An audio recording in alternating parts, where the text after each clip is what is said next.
Okay. Good evening and welcome to the April 29th, 2026 Special Hybrid Planning Commission meeting. I am Chair Thompson.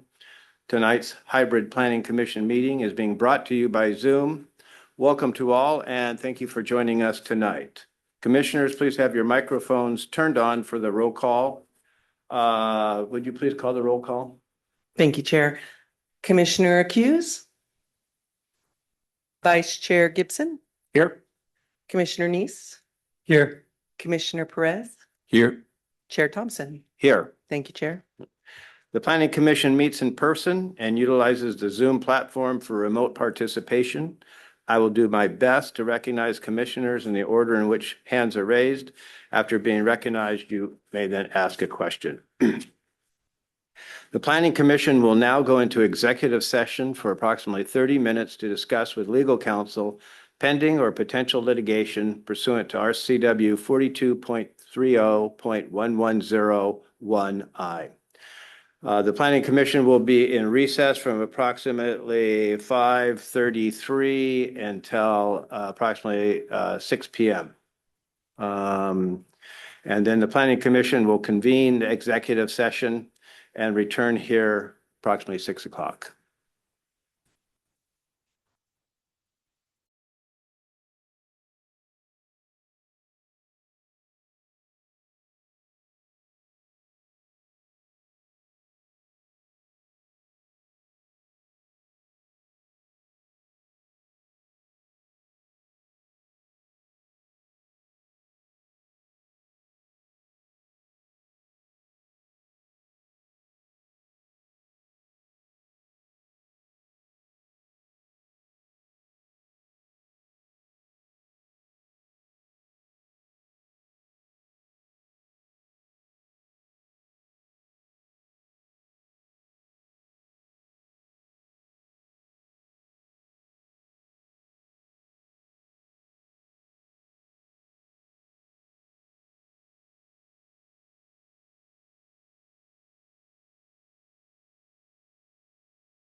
The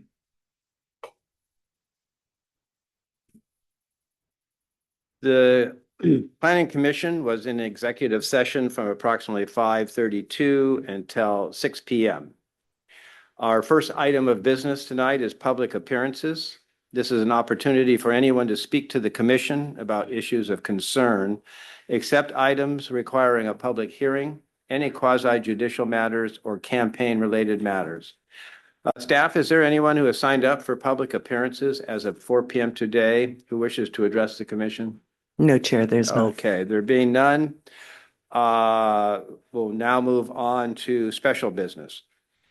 The first item of special business is to review and consider approving the March 25, 2026 regular meetings. Commissioners, may I have a motion to approve the minutes? So moved. Is there a second? Second. There is a motion by Vice Chair Gibson and a second by Commissioner Perez to approve the minutes. Is there any discussion on this item? Seeing none, staff, would you please call the roll? Thank you, Chair. Commissioner Hughes, Aye. Vice Chair Gibson, Aye. Commissioner Neese, Aye. Commissioner Perez, Aye. Chair Thompson. Aye. Thank you, Chair. Okay, the second item of special business is Agenda Bill PCB 26-02, briefing on City Council direction for Growth Management Act compliance. Welcome Adam Zach, Principal Planner. Allison's going to present this one. Thanks. All right, one moment. I just need to share my screen.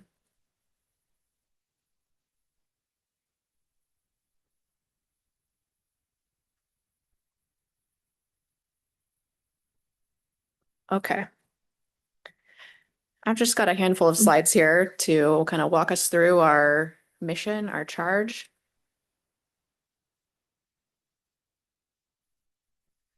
Does not seem, there we go. It's being very slow. All right, so first off, I wanted to just give a summary of the direction that the City Council has provided to the Planning Commission for this GMA compliance matter. The City Council, as you know, has been meeting for the last several months to provide initial direction on how the city is going to comply with Growth Management Hearing Board order. And the staff has worked to draft proposed amendments based on the direction from the council. At its last meeting, the City Council directed the Planning Commission to initiate the legislative review of the amendments, hold a public hearing, and complete your recommendation by June 10th. There's three main items that require legislative review by the Planning Commission. First, amendments to the comprehensive plan. And we're breaking those into sort of two sets of amendments. The first deals with the land use, housing, economic development elements. And the second set is the infrastructure pieces, the transportation, utilities, and capital facilities elements. Next, we are drafting a new station sub-area plan. That's a plan for the area around the light rail station. And third, there are several amendments to the development code. And on the screen there, I've listed kind of the highlights of these amendments. There's going to be a rezone and consolidation of the sub-areas of the town center and the adjacent multifamily zones. We'll be instituting inclusionary zoning and a fee in lieu program. And we'll be making amendments related to STEP housing, which is shelters, transitional, emergency, and permanent supportive housing. All right, so this is the schedule that has been adopted by the City Council for this work. You'll see that, including tonight, there is a series of 7 weekly meetings for the Planning Commission. And at each of these meetings, we'll be reviewing a different piece of those amendments that I just outlined. We'll start with the sub-area plan goals and policies tonight. We'll get into the comprehensive plan next week, and then we'll start working through the development code amendments, finally coming back to the infrastructure parts of the comprehensive plan in late May. The public hearing is scheduled for June 3rd. And the Planning Commission is scheduled to complete its recommendation on June 10th. And then that recommendation will be presented to the City Council on June 16th. All right, I made up this little mock-up calendar to kind of show how this review cycle is going to work, since we'll be meeting much more frequently than typical.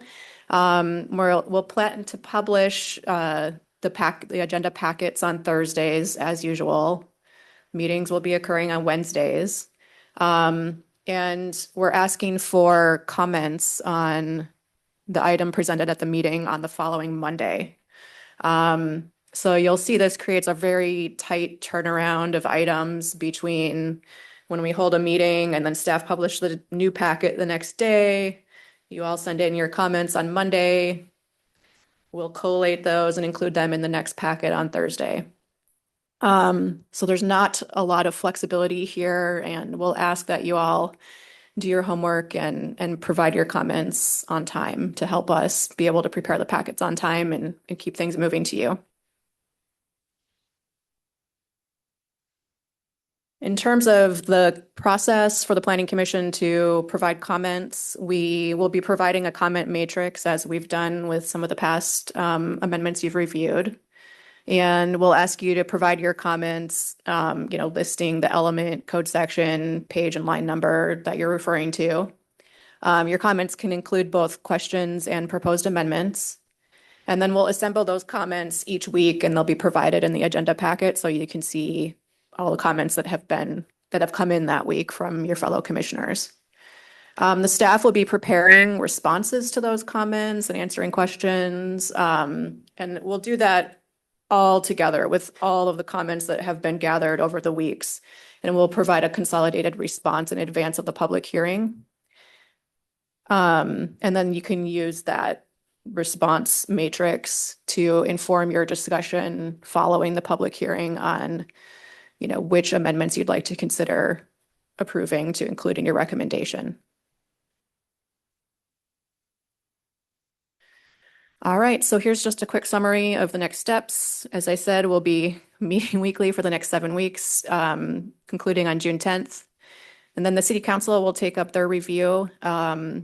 They will be receiving the recommendation from the Planning Commission on June 16th, and then they'll have 2 more meetings on July 7th and 21st to review the final ordinances and approve everything just ahead of the July 31st deadline. All right, that's the end of my presentation, and happy to take any questions.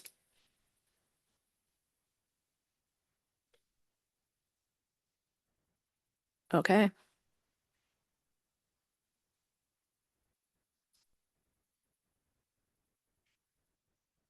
Are we now ready to move to the sub area? Well, all right.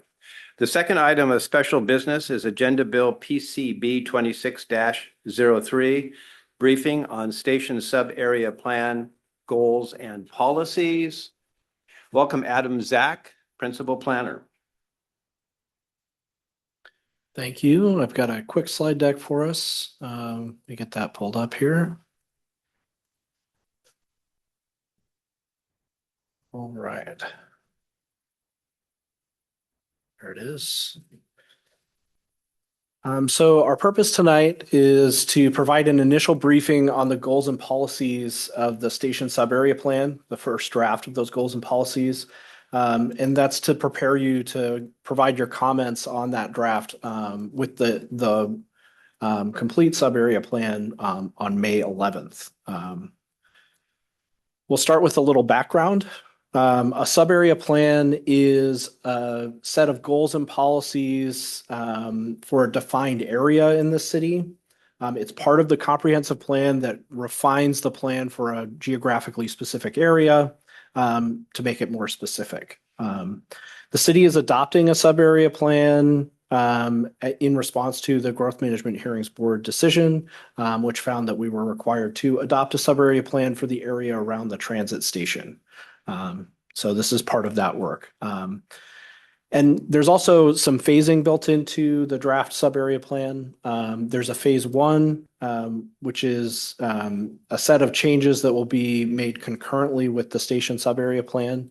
And then there's a phase two, which is a longer process that the city has until 2029 to complete. And work on that section, that phase will begin following the adoption of the comp plan update. And it's worth noting the phase one section of the sub-area plan is where we will comply with the hearings board decision. And then the phase two section is where we'll look at that larger station area in relation to some of the other statewide legislation that's passed. But again, that phase two will be after the comp plan is updated and all through 2029. The station sub-area is this area shown in the map here in blue. It is the area surrounding the light rail station at the north end of Mercer Island. It includes the existing town center zone, but it also includes some of the areas around that. I have a map in a moment where we'll look at the different phase areas of the sub-area because that's a key component of the sub-area plan. And again, the only changes that'll take place in this area during phase one will affect the existing town center zone and the adjacent multifamily zones, which we'll take a look at in a moment here. We received direction from council on March 17th to proceed with this modified station area boundary that we see here. So the phased approach, our sub-area plan as proposed is divided into two phases. The dark purple area shown on the map here, which is the existing town center and adjacent multifamily zones, that's the phase one area. And this will, during phase one, we'll establish the required sub-area plan overall, and then we'll apply those required up zones in the town center and adjacent multifamily zones, but not to that larger phase two sub-area. The phase two sub-area, which is the light purple area here, that's where we will, over the course of the next couple of years following the comp plan update, we'll look at compliance with those other statewide legislation, including the TOD bill, which we'll touch on here in a minute. But it's important to note here, again, I'll say it probably 4 more times, that phase two area is really following the comp plan adoption. It's not something that we're looking at today. And you'll see in the goals and policies, we have policies talking about that process for phase two and how we'll develop that planning or how we'll plan for that area in the future.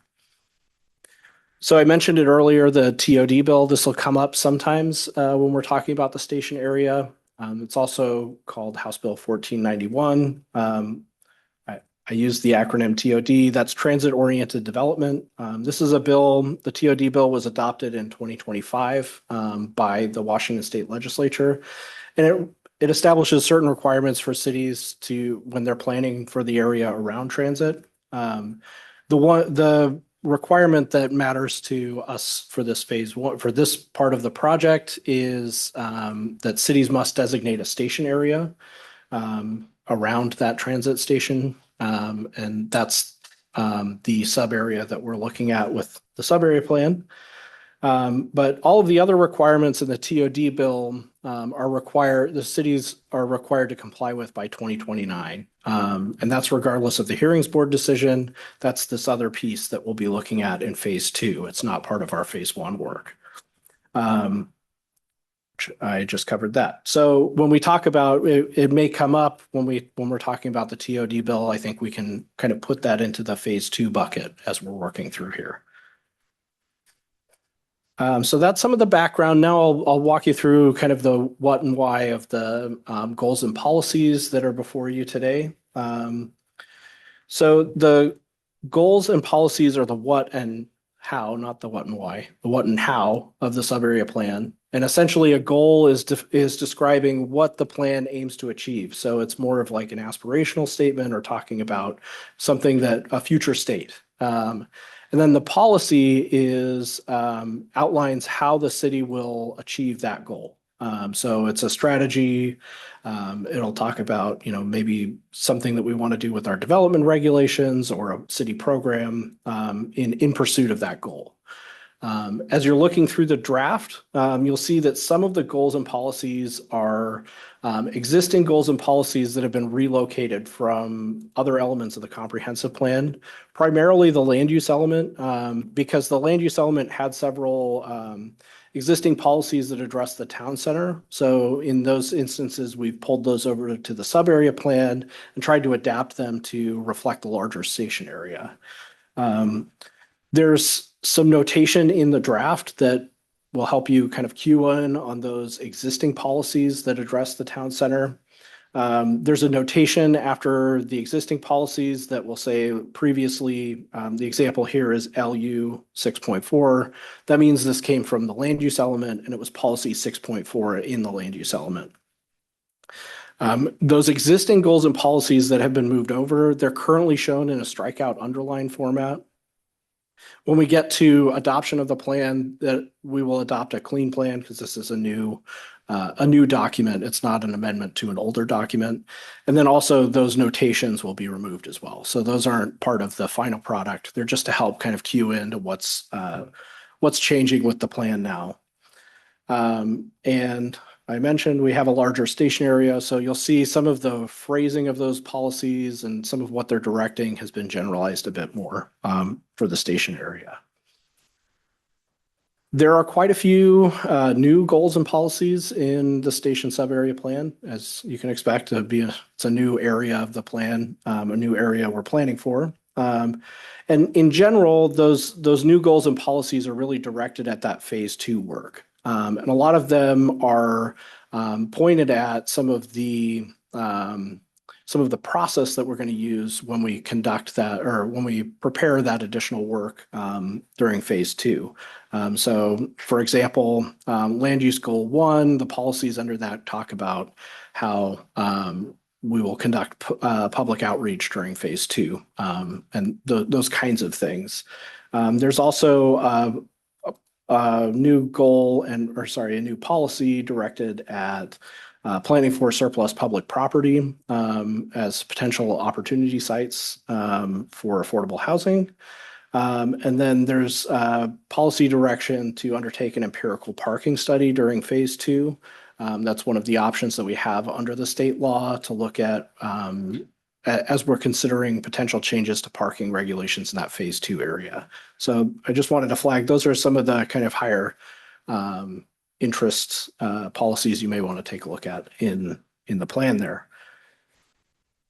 There's also an implementation program in this draft of goals and policies, and the implementation program is really summarizing those phase 2 implementation actions the city will need to take following adoption of the comp plan.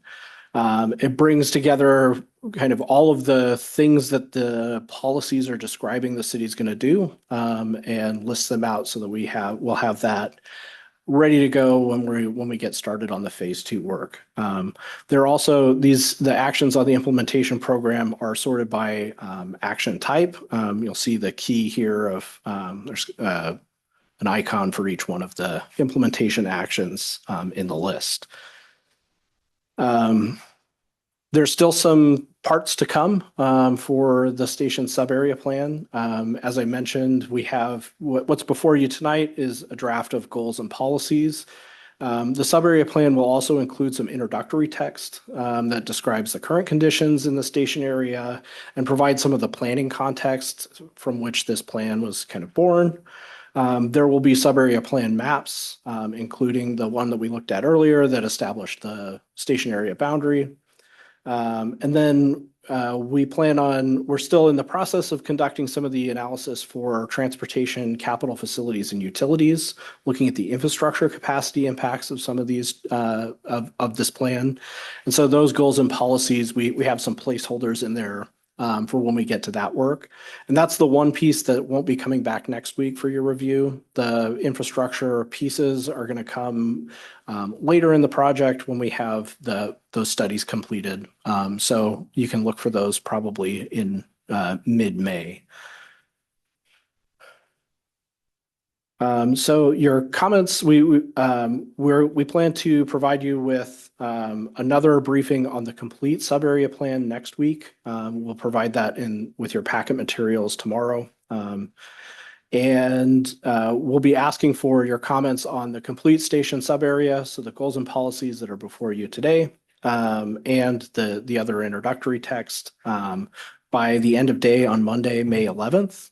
And then we will compile those into a matrix and provide those comments to you. As Allison mentioned, we won't have any staff responses until we get later in the process.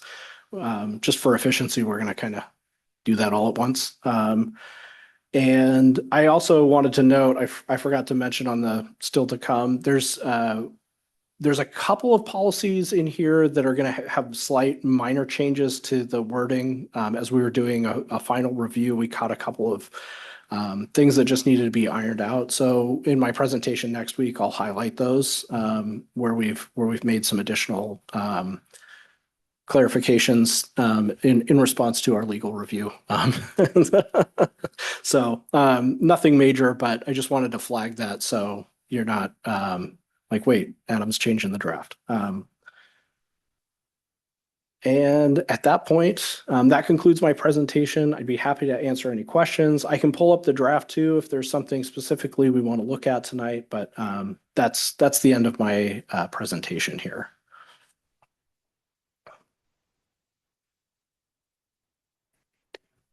Planning Commission members, do you have any questions on Adam Zach's presentation? Okay, seeing none. Let's move on to other business. Is there a staff report this evening? I did want to give a brief one. Seeing as I just went over the schedule, I won't talk about that any further unless there's questions or planned absences that we need to talk about. But I did want to, there was a question that Chair Thompson had sent in a few weeks ago, and I sent an email out about it earlier this afternoon. We posted a fairly lengthy article on the Let's Talk page addressing kind of all the nuances of the various types and flavors of affordable housing. Mr. Thompson's questions were primarily about permanent supportive housing and what, who could live there and what are the requirements from the state law. We also provided similar information on emergency housing and other types of low-income affordable housing. And there's a pretty extensive web of state regulations around all of these different types of housing and what cities need to do to provide for it. And who can live in them. So that's all explained in that article. And I wanted to just call your attention to that and also provide an opportunity if anyone has questions. Seeing no questions, and that's very helpful. I looked at the article today. Thank you. Great, thank you. That's all I have. Okay, we're now moving to the adjournment. The next meeting is a special meeting scheduled for Wednesday, May 6th at 6 p.m. There being no other business to come before the Planning Commission, the time is now 6:23 and the meeting is concluded. As a reminder to commissioners, please stay seated until city staff has terminated the broadcast.